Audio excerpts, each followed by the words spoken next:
Kung alam mo lang kung gaano kami kasaya para sa iyo, anak, dahil alam namin na sa tamang lalaki ka napunta. Maluhaluhang saad ni Nanay Gemma nang kausapin siya ng kanyang mga magulang kinabukasan.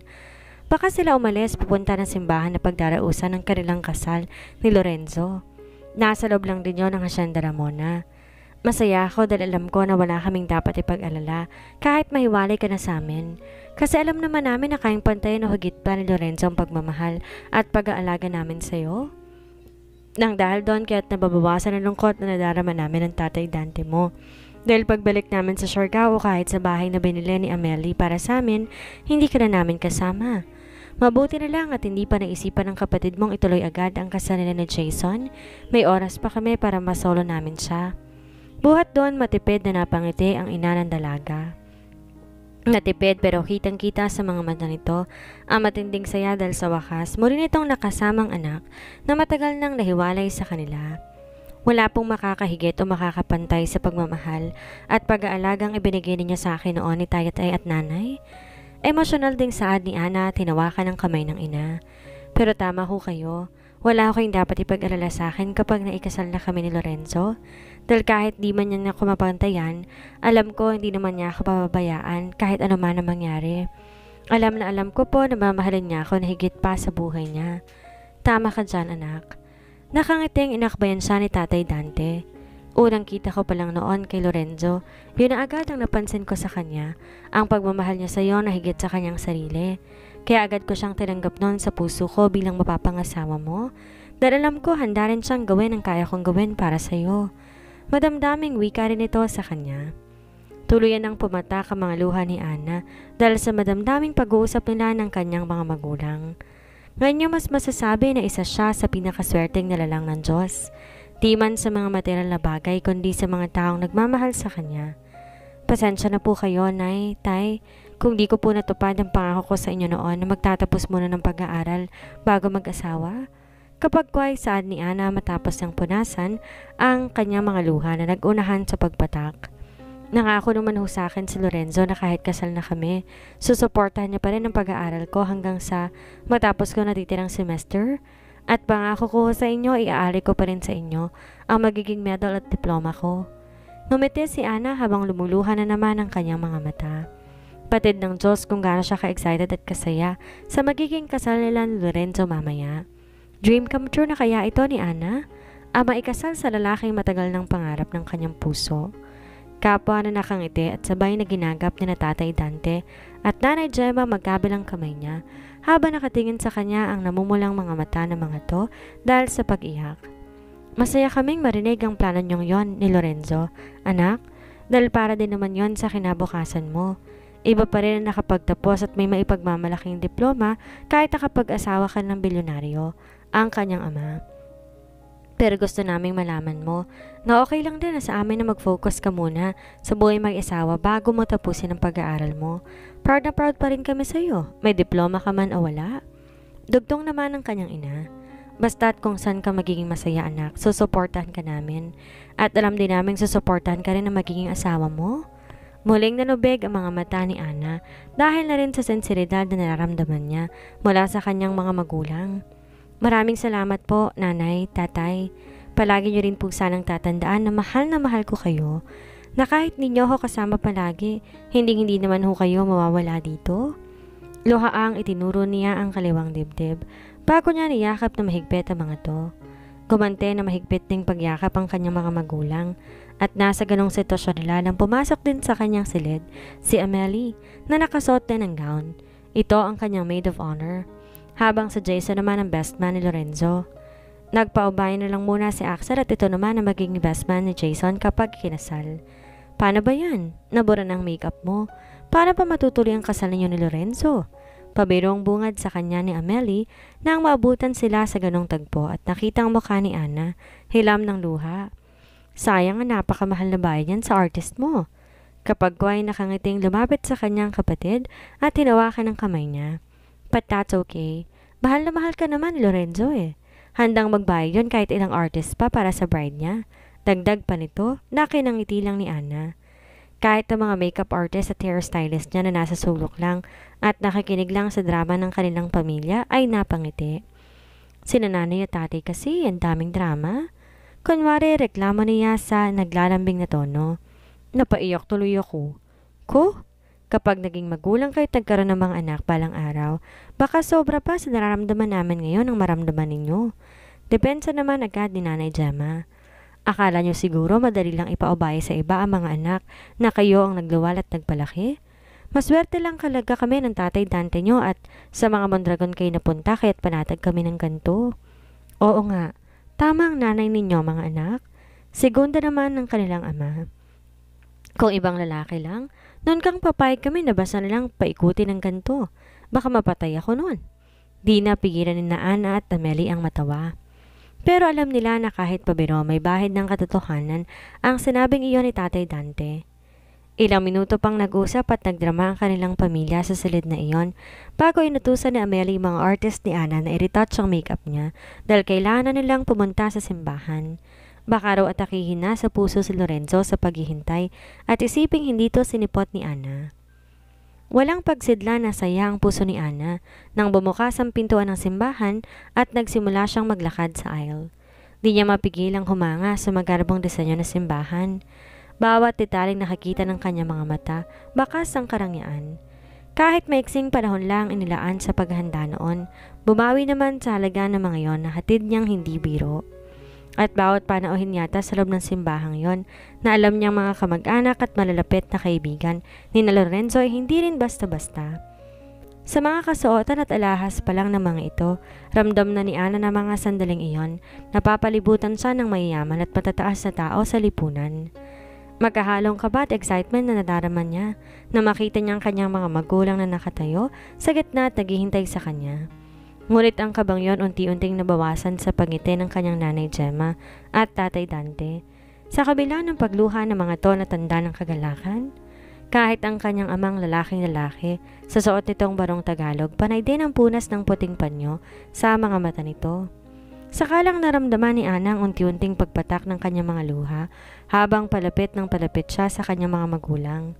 Humayon din ang kanyang tingin kay Amelie na matamis ang iting pinagkalaob sa kanya sa kabila ng nangingintab ng mga luha sa mga mata din nito. Ana couldn't help but cry seeing her family that she loved so much present in her wedding day. Sino nga ba ang mag-aakala na mabubuo pa lang kanilang pamilya at isa sa pinaka-importanting okasyon pa sa buhay niya?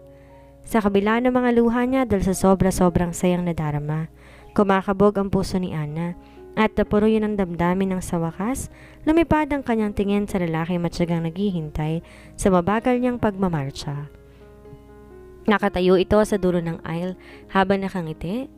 Matamis din ang ngiting binigay sa kanya ng kapatid at katabi ni Lorenzo ng mga sandaling iyon. Si Jason, ang nagmamay-ari ng pangalan na buong buhay niya, inakala na siyang lalaking pangarap niya. Walang tigil sa pagtulo ang mga luha ni Ana nang sa wakas ay nakalapit na siya sa kanyang mga magulang. Agad siyang humawak sa braso ng kanyang tatay Dante at tumayo naman sa kabilang side niya ang kanyang nanay Gemma.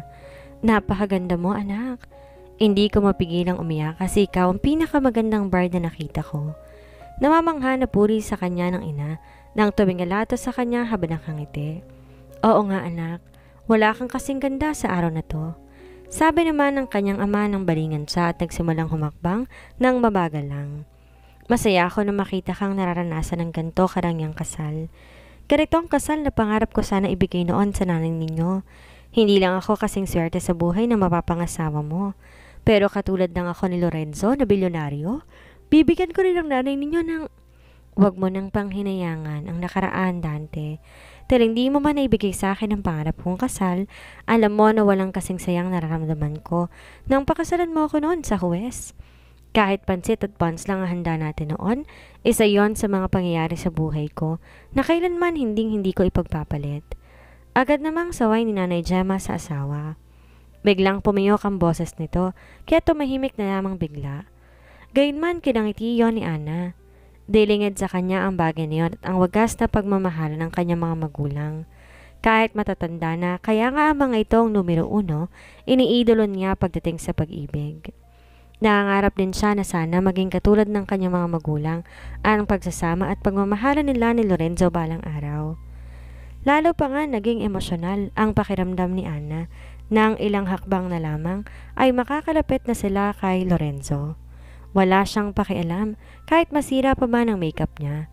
Nakafocus lang ang mga mata niya kay Lorenzo na napansin niya na maluha-luha na ang mga mata sa kabila ng matamis na ngiti na nakapaskil sa mga labi nito nang tanggapin siya nito sa kanyang ama.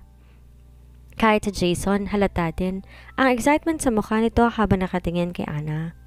Ramdam niya na masayang-masaya ito para sa kapatid at hindi na rin to makapaghintay na balang araw. Ito naman ang sasalubong kay Amelie at tatanggap ng kamay ng kanyang kakambal mula sa kanilang mga magulang. Ingatan at alagaan mo sana ang aming anak, Lorenzo. Halos sabay na sabi ng kanyang mga magulang nang mahawakan ng binata ang kanyang kamay. Pinagkakatiwala namin siya sa'yo, kaya wag mo na sana kaming biguin. Mahal na mahal namin iyan, kaya't sana mahalin mo rin siya, katulad ng nagmamahal namin sa kanya. Pagpapatuloy ng kanyang ama. Rason para mas dumami pa ang mainit na likidong pumapatak mula sa mga mata niya. Dahil sa oras na mainit ang likidong pumapatak sa mga mata niya, na malaman niya na hindi mo siya tinatrato na maayos, hindi kami magdadalong isip na bawiin namin sa iyo ang aming anak. Mahal na mahal. Na mahal ko rin ho ang anak ninyo, Nanay Gemma. Tatay Dante, hindi ko man po may papangako na maging perpektong asawa ko sa kanya. Asahan niyo na magiging mabuti ho ako at mamahalin ko siya hanggang sa huling hininga ko. Madamdamin at puno ng kaseryosohan na sagot ni Lorenzo sa mga narinig. Pakiramdam niya isasabog ang kanyang puso sa nakikitang eksena kung saan ay nagkasundo ang mga taong mahahalaga sa puso niya. Nang dahil sa nanlalabong paningin dulot ng mga luha sa kanyang mga mata. Hindi niya na gaano nasaksihan pa ang pag-alis ng kanyang nanay at tatay sa harapan niya. Naramdaman na lamang niya na masuyong ginagala siya ni Lorenzo patungo sa altar. Tila nabingi si Ana sa sobrang lakas ng tibok ng puso niya. Sa buong sandaling nagkaharap sila ni Lorenzo sa altar. Parang nananaginip pa rin siya at nahihirapang maniwala sa magagandang nangyari sa kanya sa mga nakalipas na araw. Hindi niya na gaanong namalayan pa ang mga naganap sa loob ng simbahan sa araw na iyon. Wala siya ibang nakikita kundi ang napakagwapong mukha ng kanyang groom at ang tanging naririnig lamang niya ay ang malakas na kalabog sa loob ng kanyang dibdib. Nagulat na lamang siya nang marinig niya ang pari na mabigyan na sila ng Lorenzo ng kani-kanilang vow habang isinusuot ang singsing sa isa't isa. Napakurap-kurap si Ana nang humarap siya sa kanyang kasintahan at gayon din ito. Lalong lumakas ang tahip ng kanyang dibdib nang hawakan ito ang kanyang kaliwang kamay. I, Lorenzo Mondragon, take you, Annabel Chavez, to be my wedded wife. Surrounded by people who love us, I promise to be a loving and faithful husband to you. I will stand by your side in darkness and in light. Kahit gaano pa kahirap ang mga pagdaraanan natin, palagi mong tatandaan na nandito lang ako para sa'yo, palagi. I will lift you up when I'm strong and lean on you when I'm not. Napuno ng samot-saring emosyon ng mukha ni Lorenzo habang sinasambit ito ang vow na iyon na muling nagpaluha kay Ana. Di niya mapigilan ang kanyang damdamin habang pinapakinggan ito, punong-puno ng sinseridad. Damang-dama niya iyon sa kanyang puso. Patunay na ang mga salitang iyon galing talaga sa puso ni Lorenzo, dahil kahit ito man hindi na rin napigilan ang pagpatak ng mga luha. Long ago, you were just a dream and a prayer, baby. Halos lahat ng mga taong nakapaligid sa atin ngayon alam kung paano hinangad ng puso kong makasama ng ganito sa buhay ko, ang batang iniligtas ko lang noon. And today is like a dream come true. The Lord Himself has answered that prayer.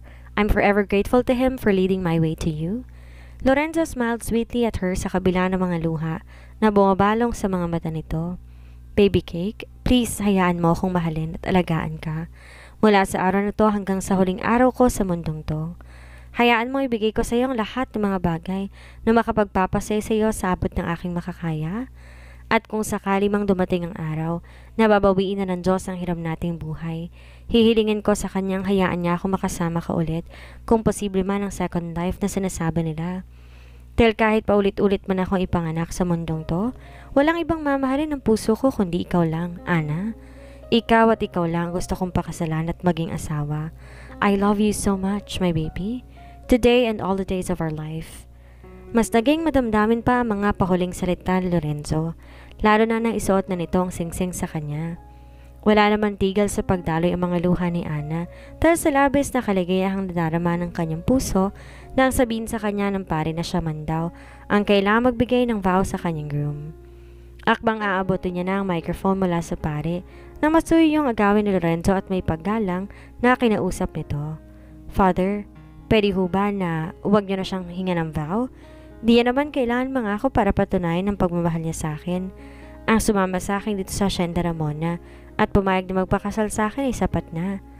Tsaka dahan-dahan na marap sa kanya si Lorenzo habang may sinserong ngiti sa mga labi nito. Hindi ko kailangan ng anumang pangako mo, Ana. Just say I do and leave the rest to me. Bahagyang umawa ang kanyang labi dahil sa dami ng mga napanood at nabasa niya na may kasalan nagaganap, bawat groom at bride ay merong vow. Hindi kaya kakaiba itong magiging kasal ni Lorenzo kapag wala siyang vow para dito? But who cares anyway? Kakaiba rin naman ang kwento nila. Isang simpleng estudyante na naging asawa ng isa sa pinakagwapong bilyonaryo sa ibang mundo.